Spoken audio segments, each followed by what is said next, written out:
Hello, welcome everyone. I'm Lindsay Fox, water researcher, international Hano instructor, and founder at Water Peace Project, and I'm so grateful that you're here with us today. And before we begin, if you'd like to participate in our live consciousness experiment, please join free on Aquasci. You can use the link, we'll pin it in the chat for you. And this gives you access to view both water samples, including the one being measured on Aquasci in the lab in Toronto, Canada, and also the one that is on Hiro's desk in Tokyo, Japan. And so today we are gathering together and dedicating this ceremony to honor our sacred earth. So this is actually our 57th collective consciousness experiment. And today we are conducting our second of 4 water crystal photography experiments for 2025. And last month on March 11th, we conducted our first water crystal experiment of the year, and we revealed the results on World Water Day, and they were truly beautiful. So if you missed that, I will put the link in the chat for that. You can check that out afterwards.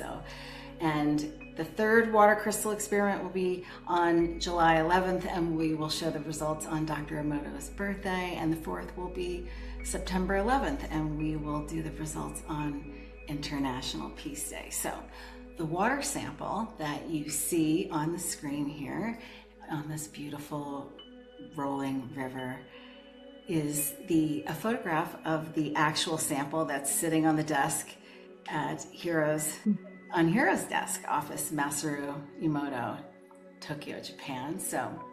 And if you join the link in Aquasci, you can see both water samples at the same time. So together we are exploring the power of consciousness, and by synchronizing our hearts, focusing our collective attention to the same water sample at the same exact time. And so we're so grateful for your participation in this collective research and exploration of, how we can have an effect on water remotely from a distance. So as we begin, I'd like to open up the circle now to our advisor at Water Peace Project, Hiro Emoto. He's also the son of the late and great Dr. Masaru Emoto, and he carries on his legacy at Office Masaru Emoto in Tokyo, Japan.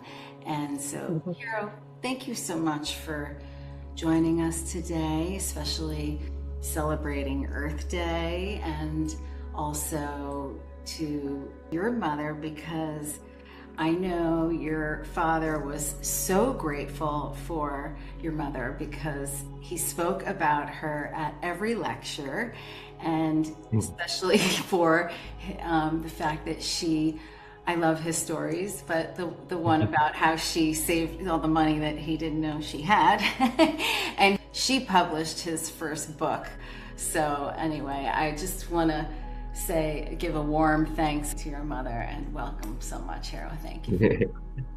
Thank you, Lindsay, for having me again, and happy Earth Day. And yeah, you're right. My father will never be world famous, as an author or water researcher without my mother's presence. The story you told that when my father tried to publish the book Message from Water, all the publisher say no, because at that time water crystals are unknown, so they don't want to take risk to publish such a, the all colored book with the water crystals. So yeah, my father was wondering what to do, and then my mother said, okay, I have some secret money, so you can use it for pharmacy. And he was so shocked. But anyway, thanks to her, the Message from Water book was published and spread out after that, throughout the world. And then, yeah, I think a lot of people, really love the book, and it's a confirmation of power of prayer, on water and also the water memory and it's a possibility of water. So yeah, thank you for having me. Oh, I'm so glad to hear that. I'm so glad. A virtual hug for you and your family. And also, I would like to open up the circle now to Laurasa, Pele, Lafoia, Ava from One Global Family Alliances and PeaceSundays.org. Welcome. Thank you so much. And thank you for bringing Grandmother Julie today. Thank you so much. Aloha talofa to our global water family. And thank you, Sister Lindsay and Brother Hiro, for this wonderful opportunity to unite once again to honor our sacred waters and our beloved Mother Earth. It is my honor and joy to introduce and welcome our Native American Chumash elder, Julie Tumamait Stenslie. Julie and I have known each other since probably 2015, where we first met at World Peace and Prayer Day in Ojai. That is an annual event on June 21st, organized by the great Chief Arvo Looking Horse. And so it was a blessing to meet her then and to also run into her in other sacred gatherings. Julie is a highly respected Chumash elder, cultural leader, and storyteller from the Ojai Valley in Southern California. For decades, she has been a dedicated guardian of Chumash heritage, carrying forward the traditions of her ancestors through ceremony, education, and spiritual leadership. Born to Lucy Castro Tumamait and Vincent Tumamait, Julie walks in the footsteps of her father, grandfather, and great-grandfather, each of whom were singers, storytellers, and caretakers of the land and spirit. Her life's work has been devoted to honoring the sacred relationship between people and the earth. Through countless traditional blessing ceremonies, educational programs, and cultural preservation efforts, Julie continues to inspire deep reverence and respect for Native wisdom and traditions. We are deeply, deeply honored to have her with us here today. Thank you and welcome, Julie. Well, I'm really overwhelmed, and thank you. Thank you all for having me here. Haku, haku, lahumpashwashets. Hello, how are you? So as we open up, our time here, it is so important for all of us to do this work. I never knew that I would be in this position as a young girl growing up, youngest of seven, and but I was playing in the river. That was my playground over here at the Ventura watershed. And that was also my safe place too. Just very, we had a wonderful time growing up here in the Ojai Valley. And as time went on, people kept asking questions about us and our culture and how we sounded when we spoke our words, and we didn't know. So doing the work that I do and being around other Native elders has always inspired me to learn more. And we're learning it not always by things being handed down, but respecting the words of our relatives that have just recently passed when they have that memory still. So when we go back to our beginnings, we find that our lands here were created from water. Our mountains, our hills, everything was created from water, as the story from Maria Solares, elder from the San Ynez Valley. She talks about a story in which our people, the first people here, giants, animals, and humans, all perished in a flood. And when we saw our sun putting down his fire stick into the waters and all the waters receded down, all those first people became our hills, our mountains and stones in the world.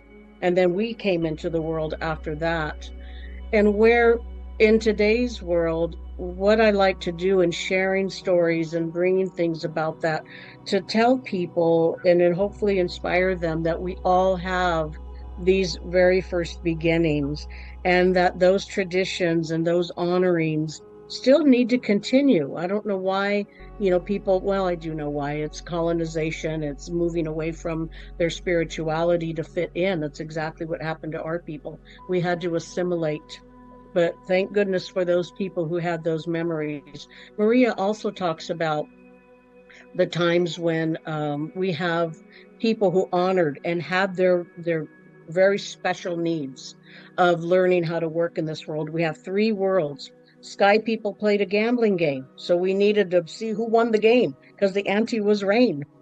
And we also observe the oak trees around here and the acorns in our seasons, moving about from season to season. The middle world is where we live here. Mishupa Shup up top, Ithia Shup in the middle, Koyana Shup down below. That even it is said that when you get up in the morning, get in the waters. And when it's cold, because if those underworld creatures get in, they'll make the water hot and steamy, and you'll be lazy all day. So there's these lessons that need to be learned from all of this.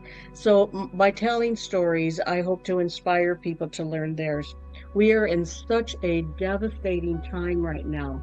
Our ocean relatives are dying because of the waters being warm and hot, and with our recent fires, all that debris and through the air is falling into our waters. And we in other countries where the debris and trash are just clouding and covering up the sacredness of water. So when we go back to relating that we all need these elementals, we all need our water, our air, and our fire. We cannot live without any of it.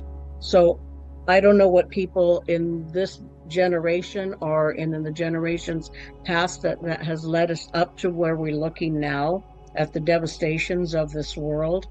And who's going to speak up for what we say the seventh generations ahead of us? And so we need to learn about this moment and come together as only just humans. We're little two-leggeds running around here. We think we're so powerful until Mother Earth Hutash decides to say, okay, lesson one. And we have storms. We have, there's so many things that the earth is going through right now. And it used to be for us that we were associated, and our relatives, we had such a wonderful, beautiful connection. My journey has been with so many different people and elders, one of them being my brother, Hiroji Segaguchi, who moved to this region where we conducted full moon ceremony. His master, Miyanushi, came out here from Japan, and for 8 years we conducted these full moon ceremonies together. And it connected people with that particular part of our culture. And, it's just that part of reciprocity that we need to bring back to the earth and not, let it go unrecognized. Since we've done those ceremonies, you can feel the vibration of the land waking up to wake up the deities, put them back to work, or opening the portals of the relationship here. We had a beautiful ceremony in which Miyanushi came out here from Japan. He is from the Tanzawa area of Kanagawa, or a prefecture. I don't know if that's like a region. So we had him out here for a few days, and just having, and native peoples also, even with, the Hawaiian people, with bringing out the hokalea and doing water ceremonies. And so as we gather and we speak about this, we are sincerely hoping that people can share and come together in this place that the earth really needs our help. And we're the only ones who can do it. The animals need our help. We've talked about it. We know we can research all of this, the importance of water and the importance of spirituality, and that importance of reciprocity, and not taking so much, to give more and to be present and to fight. We are their voice. We are the voice of all the elementals, all the living beings in the water, on the land, in the trees. It's time. We're overdue. So with that, I leave it and give it back to you. And I thank you. I thank you so much for this opportunity. Blessings. Thank you so much, Grandmother Julie, and thank you for your words and your sacred wisdom. And I love what you shared there, and I want to open up the circle to Hiro for a minute about respect. And your father spoke a lot about that, and I love one of his quotes about how the plants and the animals show respect for each other by the way they live in harmony. And I feel like that's really appropriate. It's like, and Julie, you also said something like we had to conform, and it's like we need to honor things as they all are. Your father taught me, Hiro, an important lesson about resonance, and we are all one species, so we all can easily resonate. I just want to open that up to you for a minute. Yeah, so my father said, human beings are conductor of all things because, we are only one who can sing, do, re, mi, fa, sol, la, si, do, and we can use the frequency to resonate with anything. So we have the role to be a conductor of all things. So then we can create, harmonious world because we have a, skill to do that. So I think that's really important thing. I think so too. And of course, around the world, we're witnessing a growing intensity of natural disasters, raging wildfires. As Grandmother Julie pointed out, we have flooding happening every day now, I'm seeing, and unseasonal storms. And these extremes are no longer rare occurrences. They're actually daily reminders that our planet is in distress and the earth is speaking to us. And if we listen close enough, we could perhaps hear her crying for healing. And Dr. Emoto said that we are beginning to hear the groans of our tortured planet, and we're at a point where we have to realize that if we want to continue to call this planet our home, that it's us. We need to change, not the planet, but ourselves. And so I think that's important. And with this in mind, I'd like to begin the ceremony, if we can hold that in mind. And Grandmother Julie, we're so honored to have you here with us today, not only as a Chumash elder and a guardian and sacred traditions, but as a powerful voice for Mother Earth and sacred water. And your presence during the ceremony for Earth Day reminds us that our Earth is our first mother. And through your prayer and songs and stories and blessings, that you help remind us, the people, and whoever you reach, to remember our sacred connection to her. So thank you for that.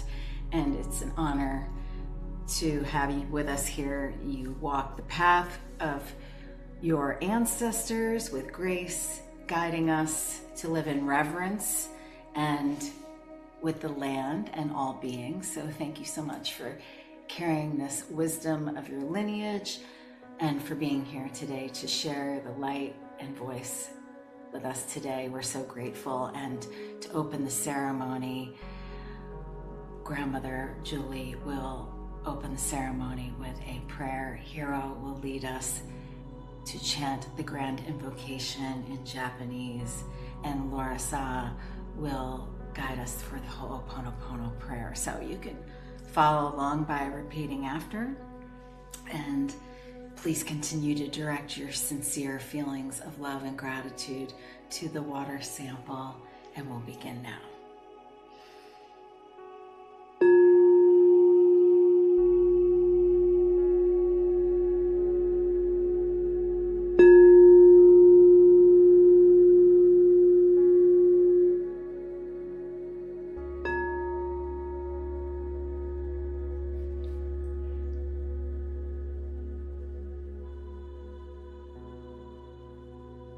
Salip so'o, water is alive. Yawahawi o Hoshima, welcome water friend. A song from my father to welcome in the water, to welcome in people, that you are as welcome as the rain. Ya itiata kusawan, bakanupmawa, akusaknikoi lokai hutash. Suham sushamba sepentes. Let us listen to the voice of the Father, Son of nature, so that we may pay attention to the voice of Venus, that all the creatures of this world may feel the powers of the sun and the spirit of Venus. Oh, to all our relations. May we walk in this place in beauty and in strength and in courage, that we remember the voice and wisdom of our ancestors as we move forward. Mm-hmm.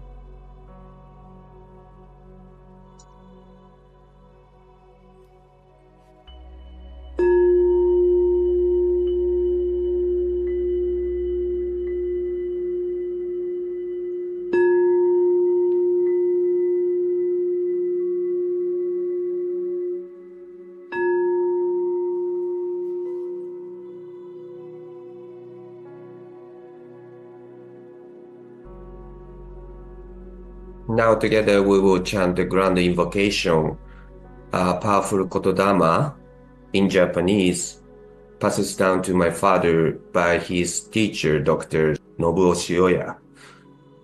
This invocation carries the energy of peace and harmony, and it was their wish that 10% of the world population chant this prayer to create the tipping point for peace on earth. The meaning in English is the eternal power of universe has gathered itself to create the world with true and grand harmony. My father always chant this word when he joined the water ceremony together with the local people everywhere in the world. And it's all about peace and harmony. And when he chanted this word at the Lake Biwa in 1999, the lake there was so polluted at that time, but we gathered at the morning 4 a.m. together with 300 people. And then Dr. Shoya was there, and then he chanted this word and we followed his word. And then after that, actually, the lake became less polluted. And at that time, there was actually even a newspaper reported that the quality of the water in the lake improved for some reason they don't know. But we thought, it's because of the words, beautiful words we chanted together with the pure heart, and then water really respond to it. So, that kind of thing happened when you really chant the beautiful words from your heart, that will really cleanse the water, cleanse the air, the things, purify the things. So I'm gonna chant in 4 phrases in Japanese, so please follow me.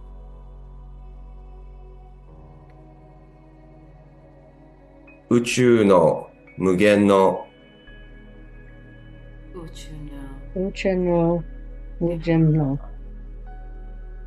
力が凝り凝って Karaka Orekote 誠の大和の Makoto no Nebare no 御代がなりなった。 Hiro ga Narinata 宇宙の無限の Ucheno Mujeno 力が凝り凝って Shikaraga Horikote 誠の大和の Makata no Nebano 御代がなりなった。Niavo Narinata. Narinata. 宇宙の無限の Uchi no Mugen no 力が凝り凝って、 Chikara na コルコ Karikote. 誠の大和の Matate no Labana no 御代がなりなる。 Niaga Narinata. Thank you. Mm.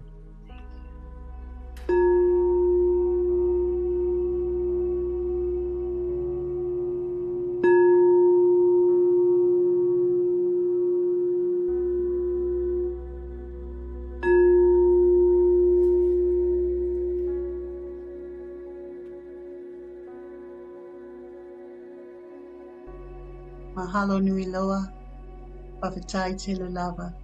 Deep, deep gratitude. Now together we will chant the Ho'oponopono prayer, a sacred Hawaiian practice for forgiveness, healing, and reconciliation. Please follow along by repeating after me. Water, I am sorry. Water, Water, I am sorry. I'm sorry. Water, please forgive me. Water, Water, please forgive me. Water, I thank you. Water, Water, I I thank you. Water, I love you. Water, Water, I love I you. love you. Water, I am sorry. Water, I am sorry. Water, I'm sorry. Water, please forgive me. Water, Water, please please forgive me. forgive me. Water, I thank you. Water, I I I thank thank thank you. you. Water, I love you. Water, I I love love you. you. Water, I am sorry. Water, Water, I am sorry. I'm sorry. Water, please forgive me. Water, Water, please please forgive forgive me. Water, I thank you. Water, Water, I I thank thank you. you. Water, I love you. Water, Water, I love I you. love you.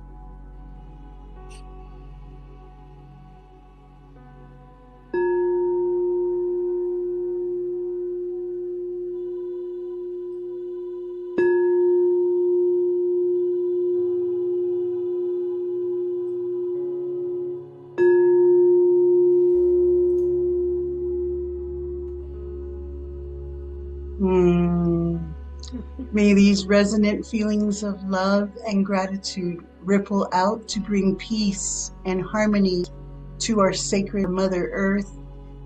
Mahalo. Whawhetai. So beautiful. This has just filled me up with so much gratitude. I'm feeling just really, really grateful, which is, I'm so grateful for being here. And I'm so grateful that we can connect this way and unite through water to share our prayer and blessing for our planet Earth. And after this ceremony, and after the water receives all of everyone's prayers, it will be divided up and put into the freezer, and then we will do a water crystal experiment. Hiro, last month's results were so beautiful, so it's just such a beautiful way of showing how the pureness of prayer is, and also come and learn about Hiro. They can come to Japan. Yes, yes.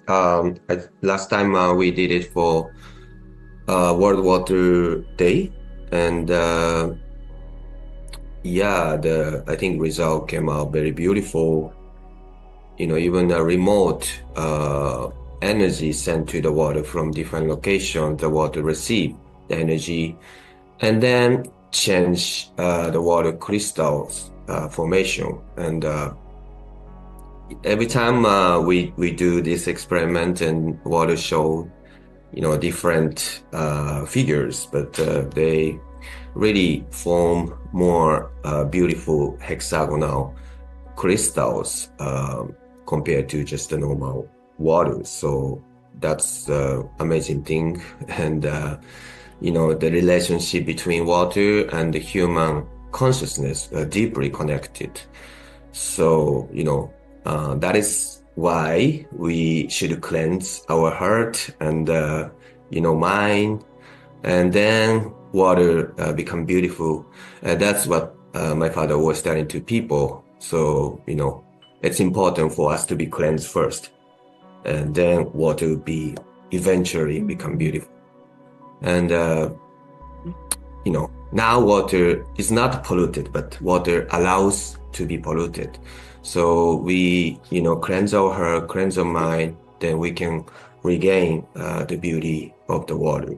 So it's so important to love water, to give it thanks to water, and also sorry to water now at this moment. But in the future, we can just give love and thanks to the water, and everybody will shine. So We can do that every day, right? We can pay our yes, yeah. back to water every day. Some words from my father. He said, the water is motherly love. No matter how much we hurt, no matter how poorly we treat, water endures and gives herself to us.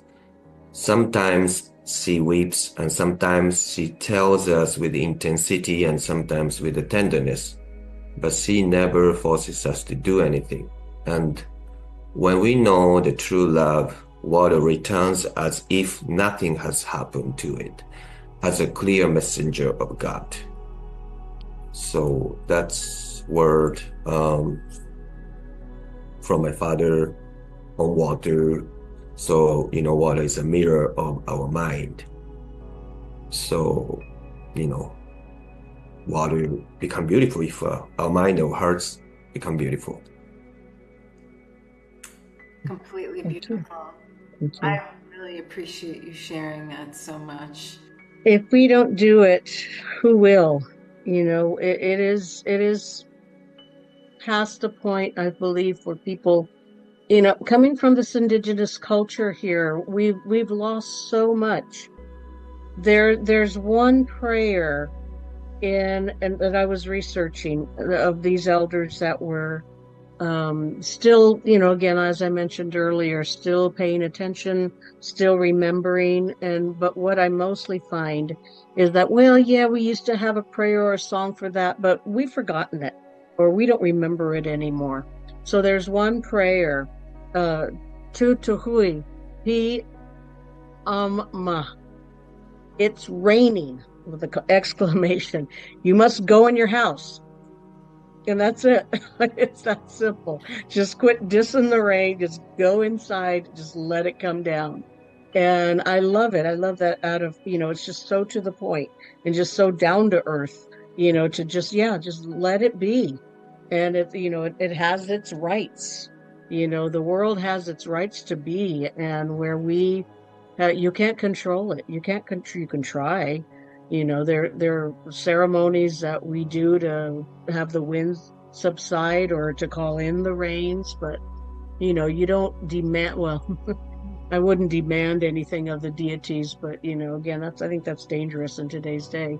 But to honestly, with your gifts, when Hiroji and I started doing the full moon ceremonies, it was almost as if the window and the doors opened and the deities just said, "Where have you been? It's been over 250 years since you've sung to us, since you've gifted us, since you've even honored or even said our names to us. Where have you been?"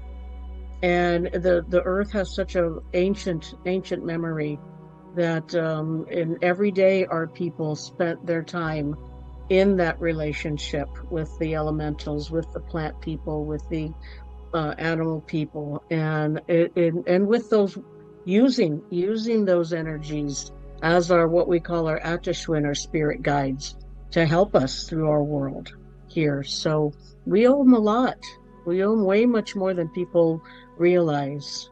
So it's really important to step back into a slower time and look around. And again, where the nature gives you, it actually feeds you medicine through the pheromones that are out there when you step into nature and just be. It's healing you. And most people don't know that, or they don't get it.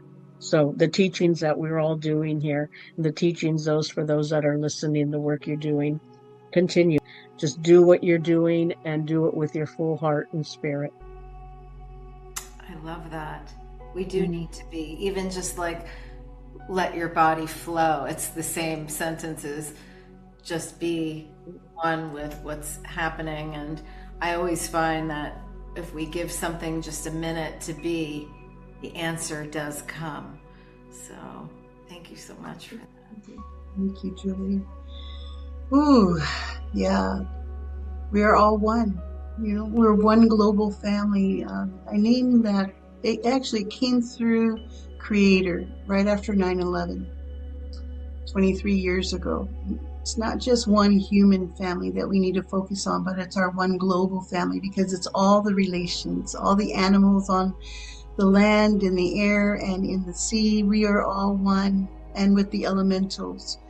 We're interrelated, interdependent with each other in everything around us that the Creator has made in this beautiful web of life. I am embarking in a few hours to South Korea for an international gathering. I'm a peace ambassador for the Universal Peace Federation. So many people are coming together from all around the world. We're going to be focusing on in the World Summit 2025, everything that is breaking down in our world, from the environment to all the different wars that are happening, and not just happening, but have been ongoing for generations, all the injustices, and so many dignitaries, UN representatives, in the political arena, professional arenas, everyone's coming together to really focus in on all these different systemic issues that are impacting us all. Rich, poor, whatever class, wherever you live in the world, it's impacting us. And, disasters, they're not selective. Whether you're poor or rich, whatever station of life you're in, when it impacts, it hits us all. And so there's two simultaneous conferences, that World Summit, and then there's a ACLC clergy leadership meeting. So you've got all the political people, all the dignitaries in one conference, and then simultaneously you're bringing together a lot of different religious leaders of all different faiths and spiritual traditions from around the world, so that we can all come up with solutions that we can take action to make a positive impact. So I'm really excited about that, and that's in South Korea. And then also, you can join us every month on the fourth Sunday, online or in person in LA, for our Uprising Together events. Always on the fourth Sunday. You can find us on peacesundays.org. So all are welcome, locally and globally, and we're all one. Aloha, mahalo, baftai. Thank you, Lindsay, for everything, and Hiro. You're our hero for carrying on the work of your father, that beautiful legacy. And Julie, mwah. We will embrace once again very soon, dear sister. Yes, I hope so. Yes. So all of you be well until we say kiwanan in our language. It means goodbye for now. Well, I have a word for goodbye forever. So, woya. Thank you. Thank you so much. Thank you to everyone who joined us today. And we thank you from the depths of our hearts for participating in our monthly water ceremony and this special water crystal photography experiment on Earth Day for the results. So please stay tuned because we will reveal the results for the water crystal experiment at 12 p.m. on April 22nd on Earth Day. And join us again on July 11th. That'll be our third water crystal experiment for 2025 as we celebrate Emoto Sensei's birthday. And always thank you for your sincere participation, and together let's pay our love and respect to our sacred mother water every day, because without we would not have any life. So thank you, and we love you. Hey, Happy Earth Day. thank you. Thank you. All right. Thank you, Okay. everybody. Take care, Bye, everyone. everyone. Thank you so much.